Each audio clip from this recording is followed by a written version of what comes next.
The restaurant was alive with quiet elegance, the kind of place where every detail felt deliberate.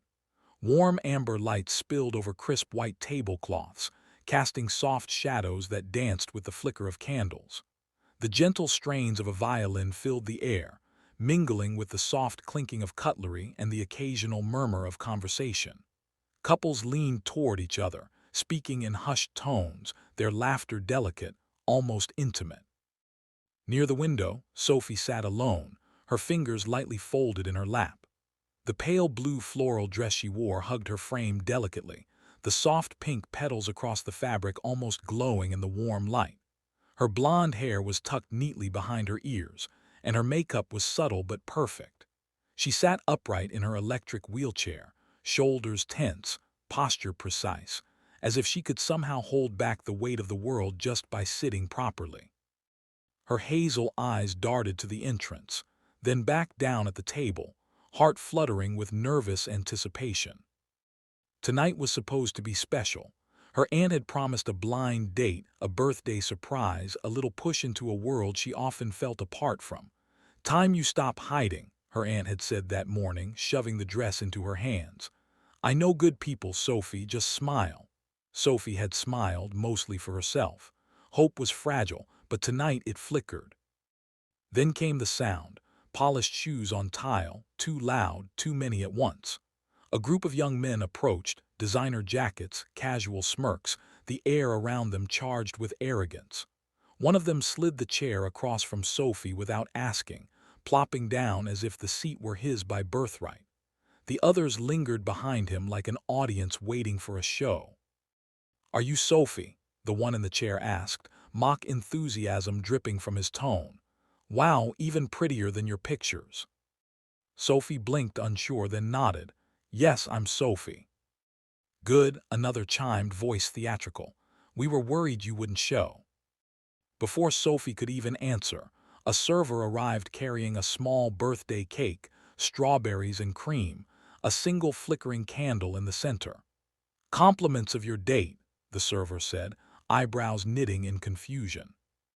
The boys erupted in exaggerated cheers. "Happy birthday, Sophie," one shouted, "to the most special girl we've ever met." Then it happened. One of the boys leaned forward, fingers scooping whipped cream from the top of the cake, smearing it across Sophie's cheek. Another dabbed it onto her forehead. Laughter erupted, high-pitched, cruel, mocking. The cake toppled into her lap, frosting dripping across the delicate fabric of her dress.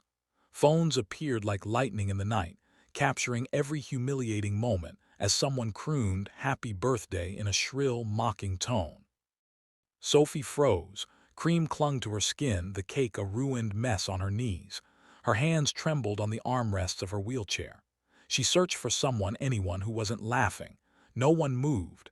Some diners whispered, others lowered their gazes. Silence, but no help. Her cheeks burned with humiliation, tears forming and spilling silently onto the cake. Then a small voice cut through the chaos, innocent and clear. "Daddy, why is that lady crying while everyone's laughing?" The laughter faltered. The room seemed to hold its breath. At a nearby table, a little girl with chestnut curls and wide, concerned eyes sat frozen, fork suspended above untouched spaghetti. Her gaze was fixed on Sophie, and the father beside her followed the line of her stare. Daniel Hart, early 30s, sharp blazer, open-collared shirt, calm presence, exuded a quiet authority. His eyes landed on Sophie, tear-streaked face, frosting-smeared dress, trembling hands, and something shifted inside him. He stood, no words, no hesitation, just stood. The young men stiffened, sensing something different, but Daniel didn't even glance at them. He walked straight to Sophie, pulled out the chair beside her, and gently reached for her hand. "She's with me," he said, steady, low, unshakable. The room fell silent. The young men, confused, shifted, then backed away. Recognition flickered, fear, respect, all in the same instant. Within seconds they were gone. Daniel kept holding her hand. His thumb brushed across her knuckles, subtle, reassuring. And for the first time that night, Sophie noticed something she hadn't before: stillness, silence, a hand holding hers. She was no longer alone. This dinner wasn't meant to be about heroism. Daniel had come for Mia, his daughter, for a quiet remembrance of the woman they had both loved and lost.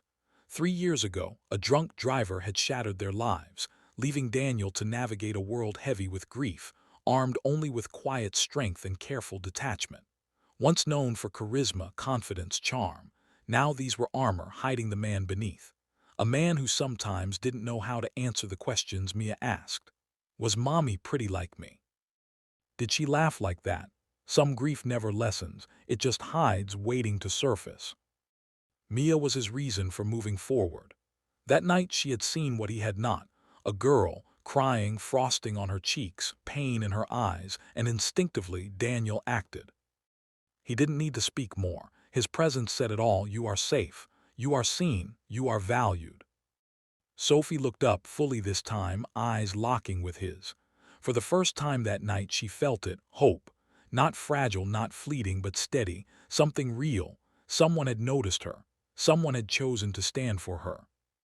And in that moment she realized something powerful.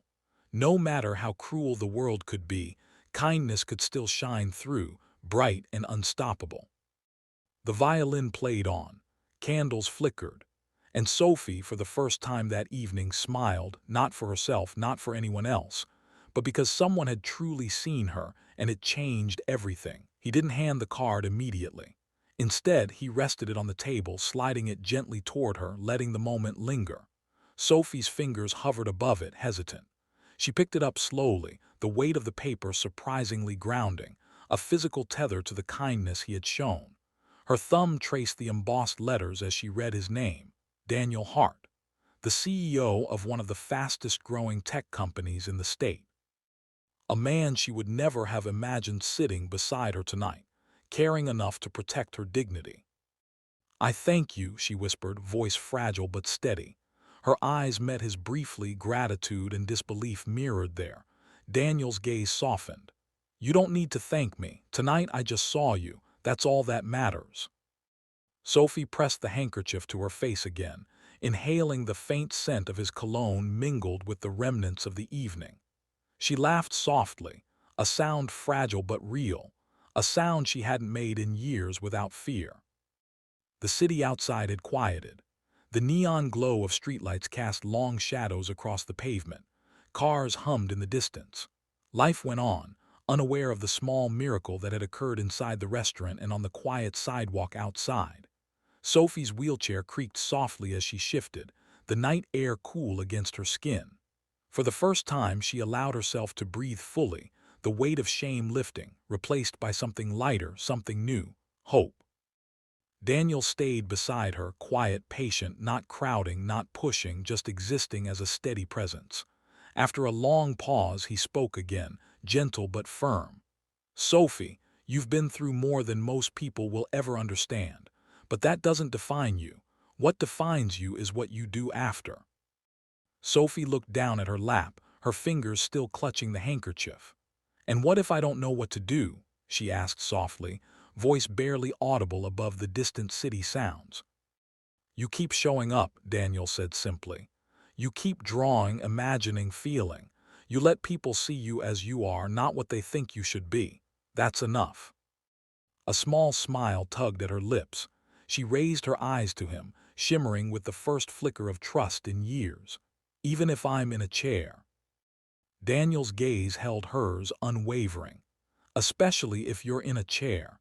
Especially if people have tried to make you feel less than you are. That's when your strength shows. That's when the world has to take notice. Mia, still standing quietly beside them, whispered something else. Do you want to meet my daddy's friends?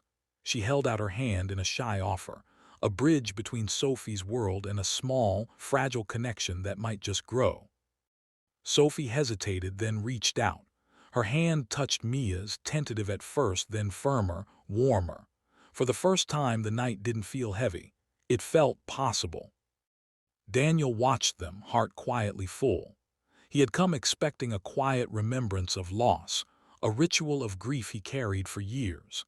Instead, he had found someone who reminded him of everything fragile, everything brave, and everything worth protecting.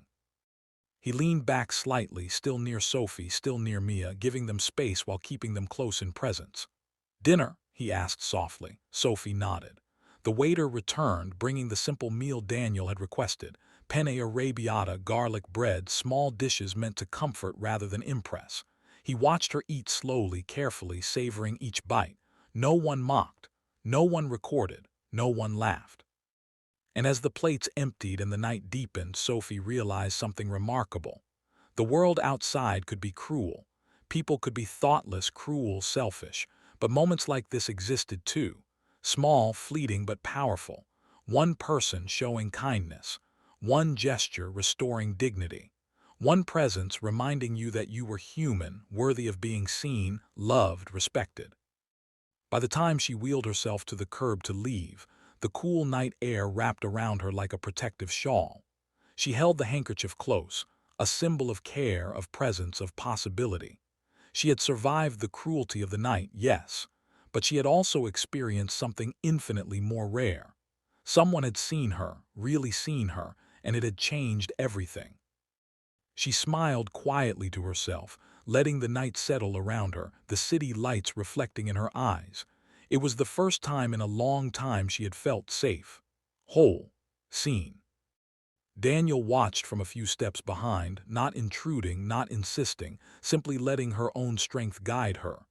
He had offered a simple choice, a small act of protection, a gesture of kindness, a moment of humanity, and Sophie had taken it.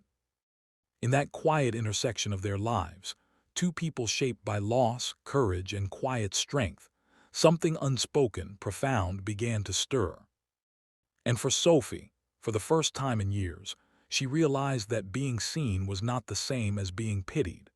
She realized that hope could arrive in the smallest gestures, and that even after the harshest laughter, kindness could restore everything she had thought lost.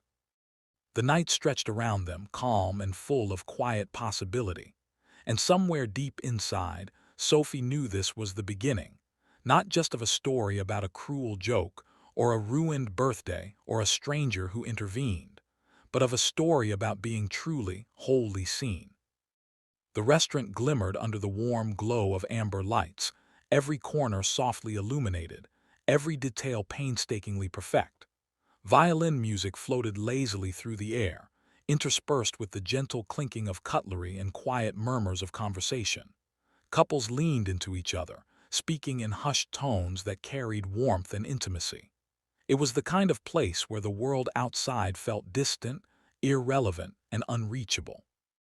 Near the window, Sophie sat alone. Her pale blue floral dress, adorned with soft pink petals, was delicate against her fair skin. Her blonde hair framed her face neatly, tucked behind her ears, her makeup subtle, a careful mask of composure. Her shoulders were tense, back straight, hands folded in her lap, fingers grazing the edges of her wheelchair. Her hazel eyes flitted nervously toward the entrance and back down, heart fluttering with fragile hope. Tonight was a blind date her aunt had arranged, a birthday surprise meant to push her gently into a world she often felt excluded from. "Time you stop hiding," her aunt had said that morning. "I know good people, Sophie, just smile." Sophie had smiled, a fragile curve of lips mostly for herself. Hope was delicate, tonight it flickered. Then came the sound of polished shoes against tile. Too many, too loud, too deliberate. A group of young men approached, designer jackets, casual smirks, eyes glinting with amusement at someone they already considered a spectacle. One slid into the chair across from Sophie, the others standing behind him like spectators at a performance. "Are you Sophie?" the man in the chair asked with mock enthusiasm, "even prettier than the pictures." Before she could respond, whipped cream was smeared across her cheek. The cake toppled into her lap. Laughter erupted, high-pitched, cruel, mocking. Phones were raised, snapping and recording. Sophie froze, hands trembling, tears forming, face flushed with shame. She searched for anyone who might intervene. No one did. The room was silent, yet heavy with judgment. Then came a child's voice. "Daddy, why is that lady crying while everyone's laughing?" Daniel Hart, early 30s, sharp but unassuming in a simple blazer, turned. His eyes met Sophie's, taking in her tear-streaked face, her frosting-smeared dress, the tension coiled in her shoulders. Something inside him stirred. She was Sophie. He didn't know her name yet, but he recognized the expression. Humiliation and pride, clinging to composure, a fire that refused to be extinguished. It was the same fire his wife had worn when doctors told her she wouldn't survive internal bleeding years ago. The same mixture of raw pain and quiet defiance, but Sophie looked abandoned, alone. He approached without hesitation, pulled out the chair beside her and took her hand. "She's with me," he said, voice low and unshakable. Dead silence followed. The young men faltered, then dispersed. Daniel's thumb brushed her knuckles in a reassuring rhythm. Sophie looked around and saw stillness. A world finally paused to witness her. Daniel's thoughts were heavy with grief. 3 years ago, a drunk driver stole his wife from him. He had held her hand, begged her to stay, failed. He was not there to rescue Sophie. He was here simply as a father teaching his daughter, Mia, that kindness existed. He was here to show her that the world could be gentle, that people could care without expectation, without cruelty. Sophie and Daniel exchanged quiet words. She learned about Mia, his daughter who had noticed her first, who had spoken up and drawn his attention. Slowly, conversation replaced humiliation. Daniel ordered simple food, penne arrabbiata, garlic bread, and a small birthday cake, not for attention but to honor her quietly, tenderly. Mia appeared with a silver wristwatch, old-fashioned and worn. "Daddy smiled again yesterday," she said softly. Sophie held the watch, feeling the weight of hope, of recognition, of love. She thought of her past, her accident, the months of rehabilitation, her lonely nights drawing in her sketchbook, but now a new warmth spread inside her. Later, Sophie discovered a letter hidden in her hospital records. An anonymous donation had covered her rehabilitation expenses. The signature, Daniel Hart. He had helped her before knowing her, before offering her kindness, before holding her hand. Tears spilled from her eyes, not from sorrow, but from being truly seen for the first time in years. Her Aunt Clara stormed into the bookstore, her voice sharp, full of mockery and control. Daniel intervened calmly but firmly, revealing that Sophie owed her nothing. He had paid every remaining balance for her wheelchair. "You deserve to stand tall," he told Sophie. "You don't have to bow to anyone again." Months passed. Sophie's rehabilitation was grueling, each session testing her body and spirit. Yet each day Mia appeared with drawings, encouragement, and unwavering belief. One morning Sophie took her first steps toward Mia. Knees shaking, heart pounding, every nerve screaming, but she stood. She collapsed into Mia's arms, tears falling freely, not from fear but from triumph. Daniel watched, awed. "You did it. You just needed someone to believe in you first," he whispered. Time passed and the gala arrived. Sophie entered, hand in hand with Mia, white dress flowing like light itself. Gasps of astonishment echoed as the child announced proudly, "This is my new mommy." Daniel joined them on stage, holding a restored watch, a symbol of time renewed and life reborn. He knelt, presenting a delicate ring. "You brought me back. Will you rise with me forever?" Sophie nodded, tears streaming, trembling, but the answer was clear. Mia wrapped herself around both, squealing, "We're a family now." Together, Sophie, Daniel, and Mia stood as a testament to courage, healing, and love. In the wake of loss, cruelty, and silence, they discovered a new beginning. The world could be kind. People could see you. And sometimes, one act of compassion could change a life forever. If this story moved you, remember, second chances exist, healing is possible, and love can appear in the most unexpected places. Subscribe to Kindness and Love Tales for more stories that warm the heart. Comment your favorite moment, and share this video to spread hope. Because one act of kindness truly can rewrite a story.